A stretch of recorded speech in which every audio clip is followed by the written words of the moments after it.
আসসালামু আলাইকুম শিক্ষার্থীরা, আশা করি সবাই ভালো আছো।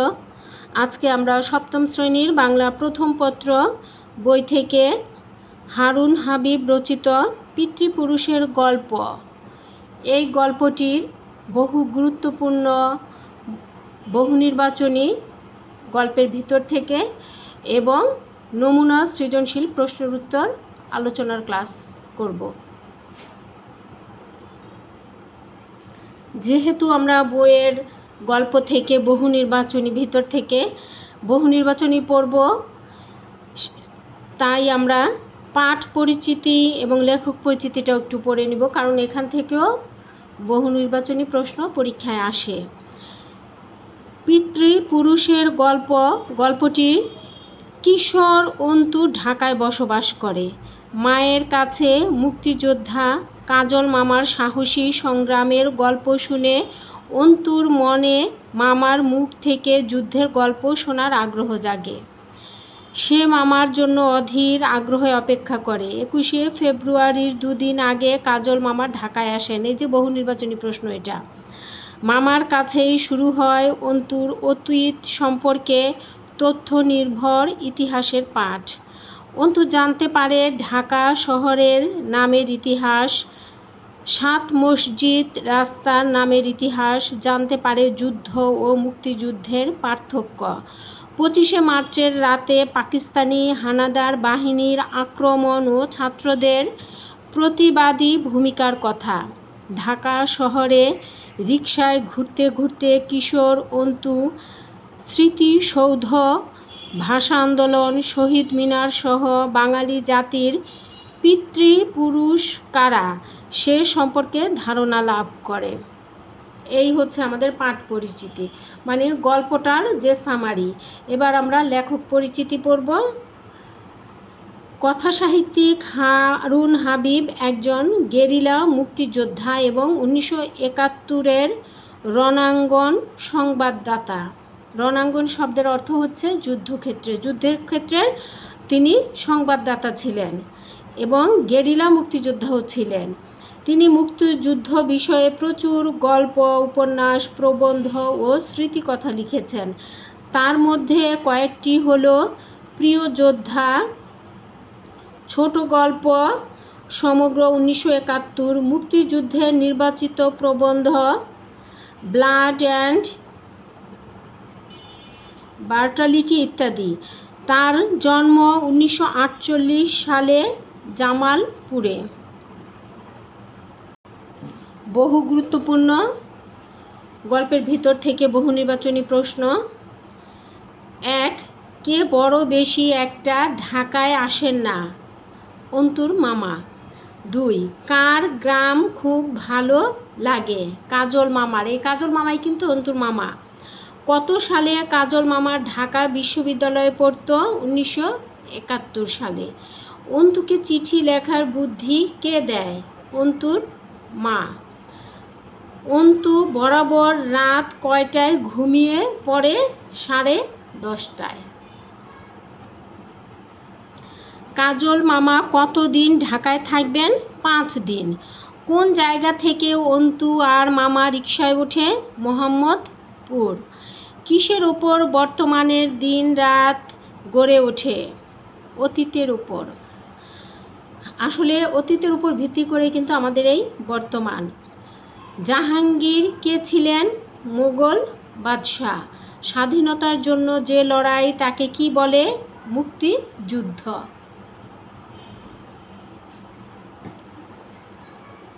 কাজল মামা ঢাকা বিশ্ববিদ্যালয়ের কোন হলে থাকতেন? হাজী মোহাম্মদ মহসিন হলে। কত সালে ভাষা আন্দোলন হয়? 1952 সালে। কিসের বিনিময়ে আমরা বাংলা ভাষাকে প্রতিষ্ঠা করতে পেরেছি? রক্তের বিনিময়ে। ওরা আমাদের পিতৃপুরুষ। কাদের কথা বলা হয়েছে? ভাষা শহীদ। বাঙালিদের স্বাধীনতার সংগ্রাম কত বছর ধরে চলে? 19 বছর। এটা এই যে ব্র্যাকেটে দিয়েছে 1952 থেকে 1971 সাল পর্যন্ত। যুদ্ধের সময় কাজল মামা ঢাকা ছেড়ে গ্রামে গেলেন কেন? প্রতিরোধ গড়ে তুলতে। জাহাঙ্গীরনগর কোন শহরের পূর্ব নাম? ঢাকা। তিতিক্ষা শব্দের অর্থ কী? সহনশীলতা। অন্তুর মামা কিসে চেপে ঢাকায় আসেন? ট্রেনে। অন্তুর কোন আচরণে তার মামা খুশি হন? স্পষ্ট উত্তরে। শেষ হলো আমাদের বহু নির্বাচনী। এবার আমরা সৃজনশীল প্রশ্নের উত্তর আলোচনা করব। সৃজনশীল প্রশ্নের প্রথমে উদ্দীপক পড়তে হয়, তোমরা জানো। আমরা উদ্দীপকটা পড়ে নিচ্ছি। আমার ভাইয়ের রক্তে রাঙানো 21শে ফেব্রুয়ারি আমি কি ভুলিতে পারি, ছেলেহারা শত মায়ের অশ্রু গড়ায়ে ফেব্রুয়ারি আমি কি ভুলিতে পারি। এটা হচ্ছে আমাদের উদ্দীপক। এবার এর আলোকে আমরা প্রশ্নের উত্তর আলোচনা করব। কয়ের প্রশ্ন, যুদ্ধে কাদের কষ্ট হয় বেশি? যুদ্ধে সাধারণ মানুষের কষ্ট হয় বেশি। খ, অন্তু বাঙালির হলো আমাদের অন্তু বাঙালির অতীত সংগ্রামের কাহিনী শুনতে চেয়েছিল কেন? বাঙালির অতীত সংগ্রামের প্রতি অন্তুর ছিল প্রবল আগ্রহ, তাই সে এ কাহিনী শুনতে চেয়েছিল। বাঙালি জাতির রয়েছে সংগ্রাম আন্দোলনের এক সুদীর্ঘ ইতিহাস। বাঙালি ভাষার জন্য প্রাণ দিয়েছে, দেশকে স্বাধীন করার জন্য অকাতরে বিলিয়ে দিয়েছে নিজের জীবন। এসব কাহিনী অন্তুকে গর্বিত করে, ভীষণভাবে অনুপ্রাণিত করে। তাই সে মামার কাছ থেকে বাঙালির অতীত সংগ্রামের কাহিনী শুনতে চেয়েছিল। গ প্রশ্ন, উদ্দীপকটি কোন দিক থেকে পিতৃপুরুষের গল্পটির সঙ্গে সাদৃশ্যপূর্ণ ব্যাখ্যা করো। এই যে এই উদ্দীপকটি কোন দিক থেকে আর কি আমাদের এই গল্পটির সাথে মিল রয়েছে সেটা ব্যাখ্যা করতে বলা হয়েছে। ভাষা শহীদদের স্মরণ করার দিক থেকে উদ্দীপকটি পিতৃপুরুষের গল্পটির সঙ্গে সাদৃশ্যপূর্ণ। 1952 সালে এক রক্তক্ষয়ী আন্দোলনের মাধ্যমে বাঙালি জাতি মাতৃভাষার মর্যাদা রক্ষা করে। তাদের এই অবদানের কথা বাঙালি জাতি চিরকাল শ্রদ্ধার সঙ্গে স্মরণ করে। উদ্দীপকে 21শে ফেব্রুয়ারির ভাষা শহীদদের স্মরণ করা হয়েছে। ভাষা শহীদদের আত্মত্যাগের কথা শ্রদ্ধার সঙ্গে স্মরণ করে বাঙালি জাতি তাদের প্রতি শ্রদ্ধা জানায়, কারণ নিজেদের জীবন দিয়ে তারা রক্ষা করেছেন বাংলা ভাষার মর্যাদা, যা বাঙালি জাতি কখনো ভুলবে না। পিতৃপুরুষের গল্পেও ভাষা শহীদদের স্মরণ করার দিকটি প্রকাশ পেয়েছে। ভাষা শহীদদের স্মরণ করে অন্তু তার মামা শহীদ মিনারে গিয়েছেন। মামা অন্তুকে বলেন, রাষ্ট্রভাষা বাংলা ভাষায় মর্যাদার প্রতিষ্ঠায় শহীদদের অবদানের কথা স্মরণ করে বাঙালি জাতি শহীদদের শ্রদ্ধা জানাতে বাংলাদেশের মানুষ প্রতি বছর 21শে ফেব্রুয়ারিতে শহীদ মিনারে যায়। তাদের অবদান বাঙালি জাতি চিরদিন শ্রদ্ধার সঙ্গে স্মরণ করবে। তাই আমরা বলতে পারি যে ভাষা শহীদদের স্মরণ করার দিক থেকে উদ্দীপকটি পিতৃপুরুষের গল্পটির সঙ্গে সাদৃশ্যপূর্ণ।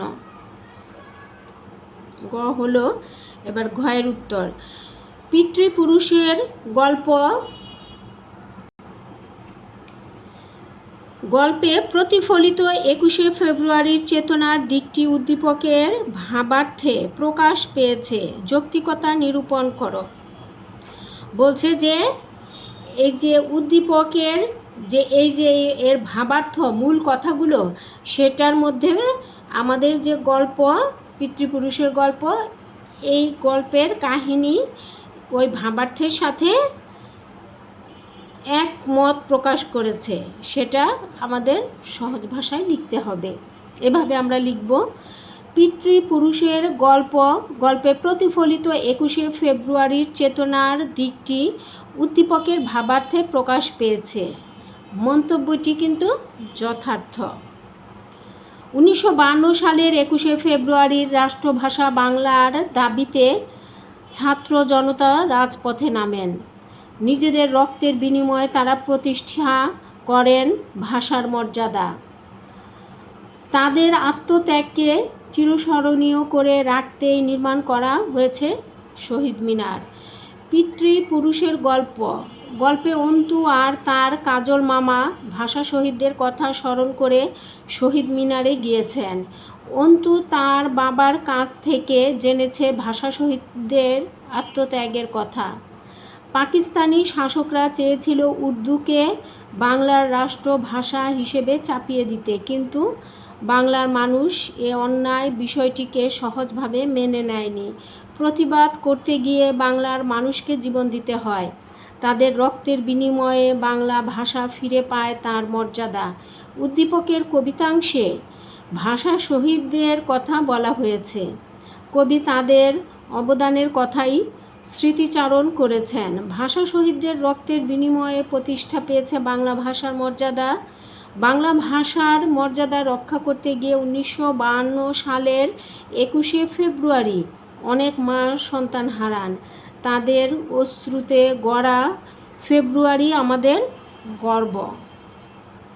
পিতৃপুরুষের গল্পে অন্তু আর তার কাজল মামার কথোপকথন এবং ভাষা শহীদদের কথা স্মরণ করে শহীদ মিনারে যাওয়ার 21শে ফেব্রুয়ারির চেতনার দিকটি প্রতিফলিত হয়েছে। গল্পের পাশাপাশি উদ্দীপকের ভাবার্থেও এই বিষয়টি প্রকাশ পেয়েছে। এ কারণে বলা যায় প্রশ্নোক্ত মন্তব্যটি যথার্থ সঠিক।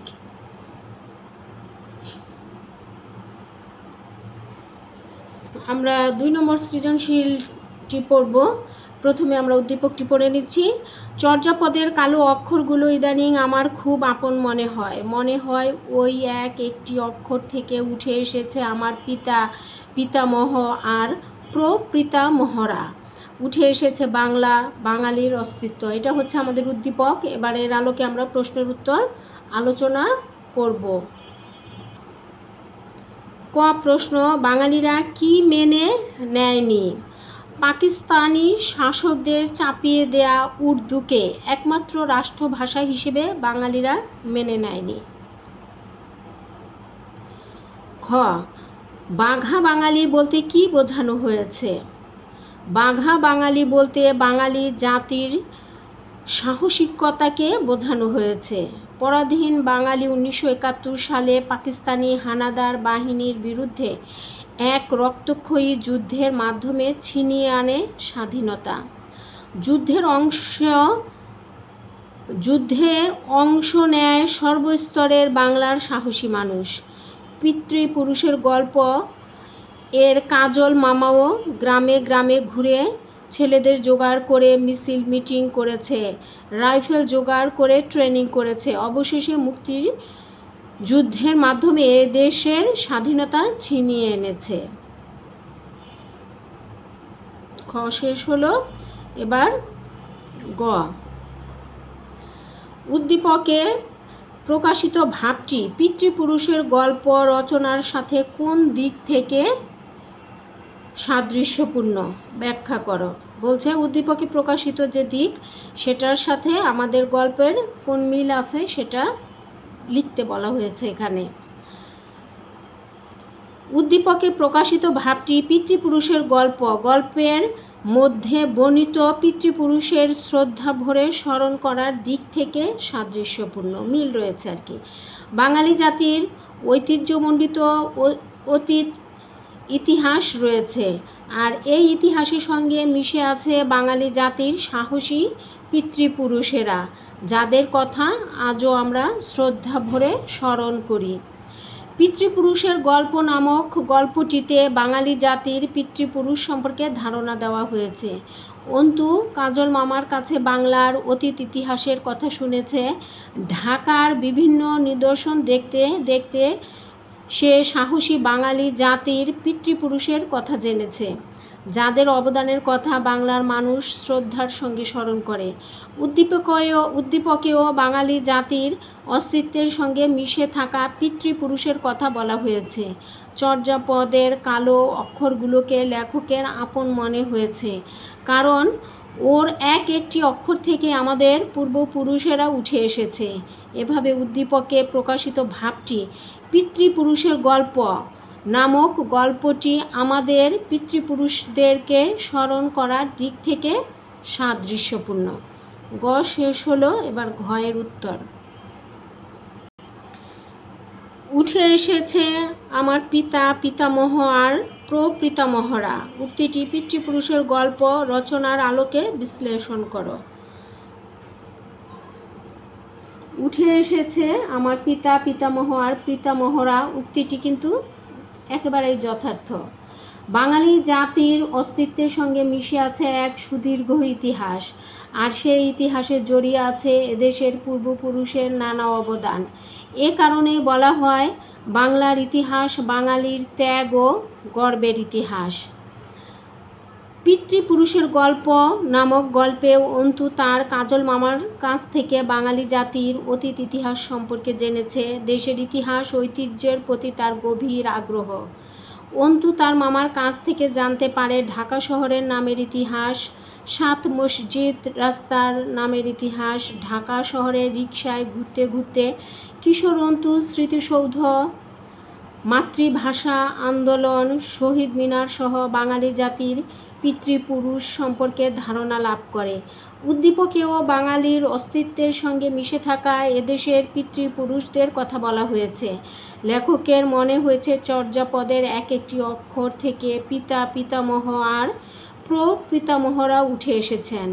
সেই সঙ্গে বাংলা ও বাঙালি জাতির অতীত ইতিহাস ও অস্তিত্ব সম্পর্কে এখানে আলোচনা করা হয়েছে।